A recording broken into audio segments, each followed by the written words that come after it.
The Rangers take care of business, and the Anaheim Ducks 5-1 on Garden Ice. Crisis averted. Hi, everyone. Welcome inside our Delta MSG studios. Alongside Steve Valiquette, I'm John Giannone. We started the night, Steve, by talking about how this needed to be a no excuses 60 minutes for the Rangers. They don't need any excuses after that game. Right, and I think that the one thing that had at least me a little concerned, John, was that there was some stink on that game against the Leafs on Tuesday. A 7-3 home loss sometimes can carry into the next one, especially when the opponent you may not view as up to par with you, but the Rangers got the job done. And it was all about depositing 2 more points into the standings, which they did, and the score at 5-1.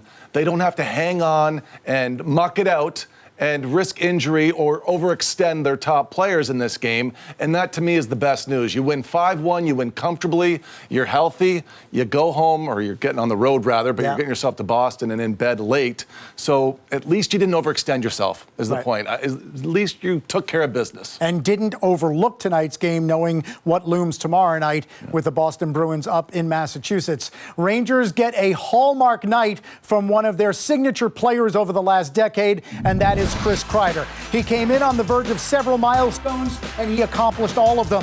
Now 281 career goals after 2 tonight, vaults Adam Graves into 3rd place in the franchise record behind only Rod Gilbert and Jean Rattel. He now has 100 power play goals as well. Only Leach, Gilbert, and Camille Henry have more, and he becomes the 12th Ranger in franchise history with 500 career points. Quite a night for Chris Kreider, quite a career for Chris in more than a decade in New York. Let's take a look at how he scored his 2 goals tonight via our film room, powered by CDW. It's been the evolution of Chris that has seen a power forward become a goal scorer and a net front presence that dominates the area. And you know what? It's really helped by having great center icemen this year for him, whether on the power play with Trocheck or at 5-on-5 with Mika Zibanejad. It allows the Rangers to stay connected. And I like to look at a goal like this and say, all 5 guys played a role. It starts with Wheeler and Zibanejad getting in on the forecheck that allows that wall battle to take place. And you see Kreider off the pile here. It's 2 against 3. 3 Anaheim guys get beat by 2 Rangers, which allow Kreider, because he knows right now that Mika has the ability to go through somebody and make them look bad. He can follow up that play in the slot and get a bouncing puck that's got a little bit of movement on it that fools the goaltender.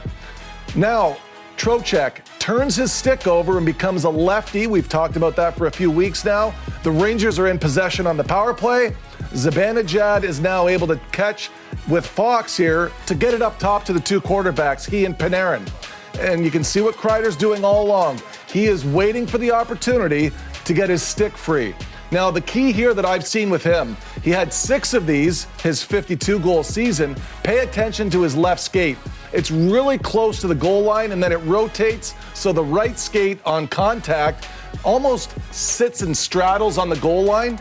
And, you know, I've been on the ice a lot in the last few mornings because all the college kids are home, and we do this exercise all the time, and they call it the Kreider wedge. And it's all about where your feet are. This move works if you can get your feet on the goal line. If you're above the goal line by 2 or 3 feet, it does not work. And that's the key. It's the footwork that allows the stick to have enough movement on it that can get past the goaltender. It's interesting, but there's a lot of detail that goes into it. It's not as easy as it looks.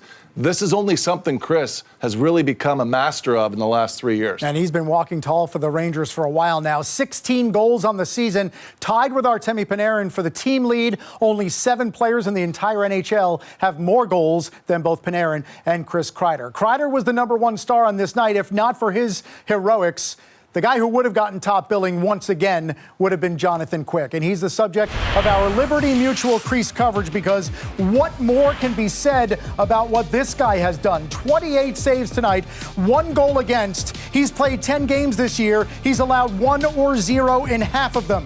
He's 9-0-1. And for Jonathan Quick, Steve, it's the longest point streak for a Ranger goalie at any point in a season since Mike Richter had a 10-game point streak back in the Stanley Cup season of 93-94. Henrik Lundqvist never had a 10-game point streak. Jonathan Quick's played 10 games, and he has one already as a Ranger. I can't wait to chirp Hank about that. I wish he was right Come here. on, Hank, seriously.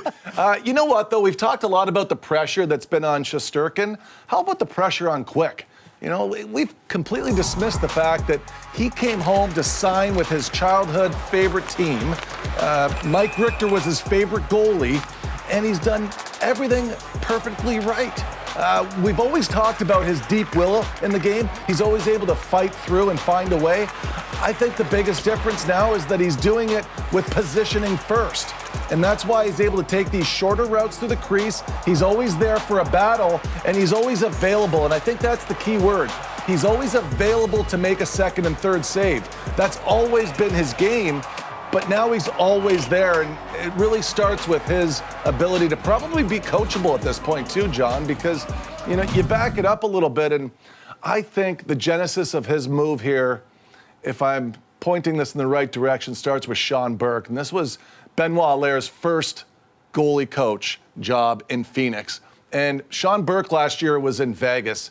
And the word coming out of Vegas that I heard was that Jonathan Quick was the best mentor in the postseason for Adin Hill. And knowing that Shesterkin is somebody that's on the rise and he's a hot guy, it's nice to have that solid second guy.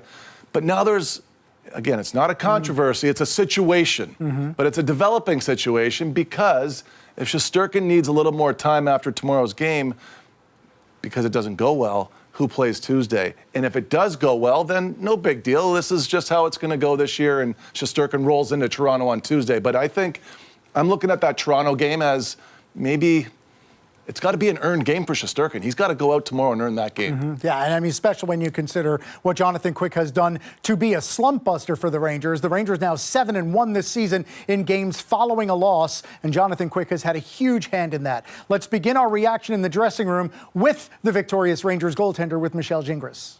Big bounce-back performance for your team tonight. What'd you think of the effort? I mean, it was great. Killers were outstanding, and we had some timely goals when we needed them. So it's a good recipe, right, to win hockey games.